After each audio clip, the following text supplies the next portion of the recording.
चलिए बच्चों, ग्रेविटेशन के चैप्टर को थोड़ा और आगे बढ़ाते हैं। और अभी तक हमने एक्सीलरेशन ड्यू टू ग्रेविटी के बारे में बहुत सारी बातें कर ली, लेकिन अभी तक हमने मून के लिए acceleration due to gravity calculate नहीं की।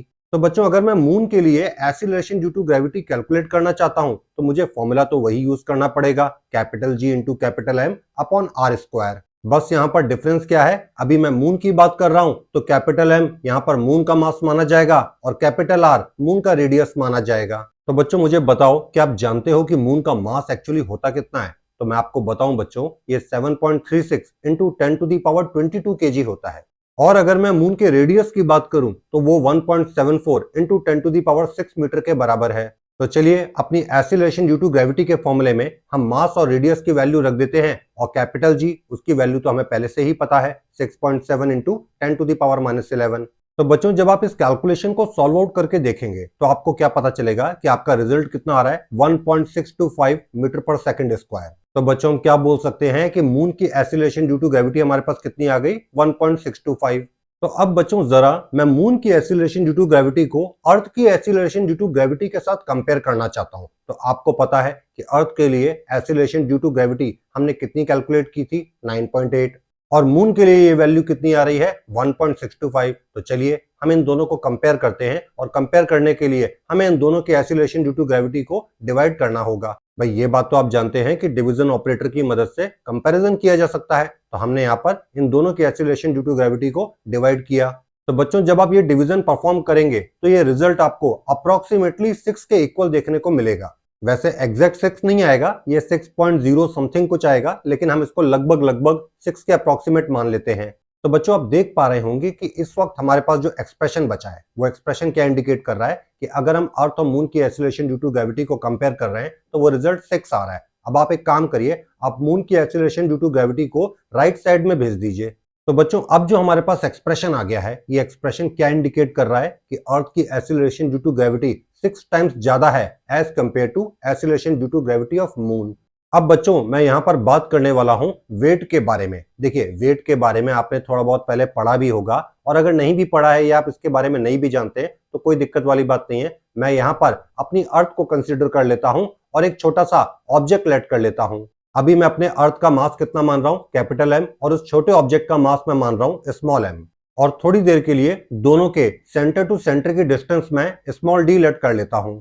तो अभी हमारी अर्थ इस छोटे से ऑब्जेक्ट को अपनी तरफ अट्रैक्ट करने के लिए ग्रेविटेशनल फोर्स लगाएगी कैपिटल F नाम का, जिसकी वैल्यू हम चाहें तो ग्रेविटेशनल फोर्स के फॉर्मूले से निकाल सकते हैं, capital G into capital M into small m upon d square.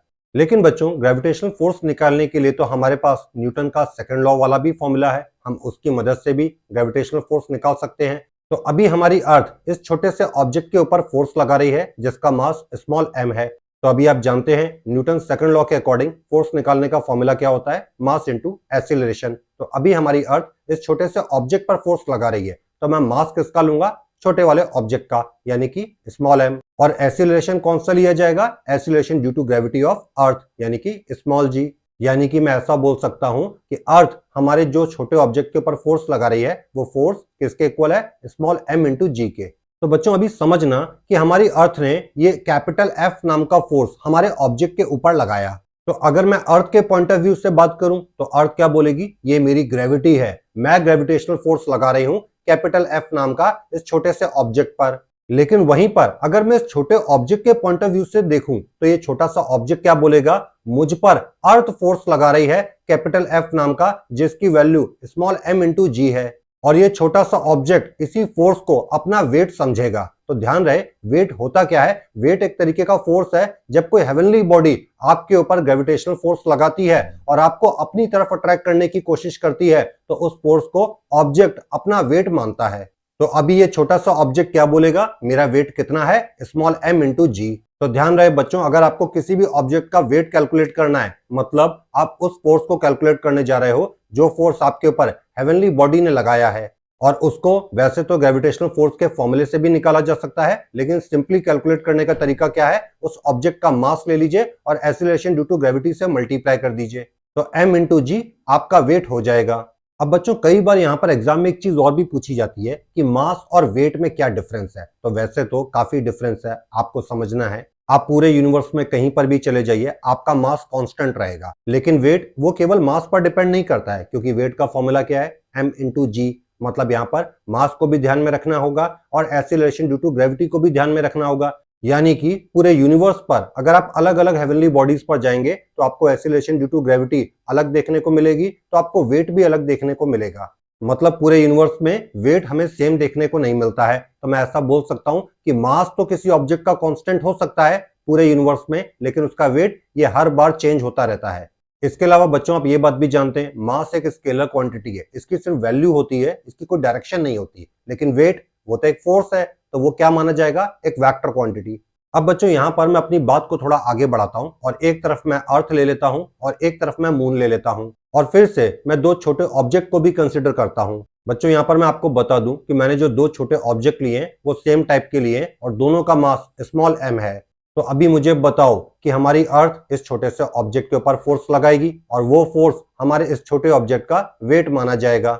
और इस वेट को मैं कैसे रिप्रेजेंट कर रहा हूं, WE, मतलब weight of the object due to earth. तो बच्चों अगर हमें इसे कैलकुलेट करना हो तो हम कैसे कैलकुलेट करेंगे, वही फॉर्मूला है m इंटू जी। तो मैं यहाँ पर mass into acceleration due to gravity of earth ले लेता हूँ। वहीं दूसरी तरफ बच्चों अगर मैं मून के केस में भी हमारे ऑब्जेक्ट का वेट निकालना चाहूं तो वही फॉर्मूला मैं इस्तेमाल करूंगा। तो हमारे ऑब्जेक्ट का वेट मून पर कितना आ जाएगा, m into G M. m यहाँ पर ऑब्जेक्ट का मास हो गया और gm मतलब acceleration due to gravity of the moon. तो बच्चों चलो मैं इन दोनों के वेट को आपस में कंपेयर करके देखता हूं, यानी कि weight of the object on the earth upon weight of the object on the moon.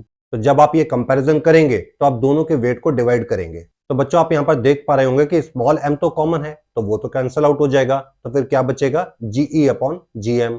और इसकी वैल्यू हम पहले ही कैलकुलेट कर चुके हैं, क्योंकि हम acceleration due to gravity of earth and moon compare कर चुके हैं और वो 6 आई थी। तो अभी यहां पर मैं 6 पुट अप कर देता हूं, तो वही चीज हमें वेट के केस में भी देखने को मिल रही है कि weight of the earth upon weight of the moon is equal to 6।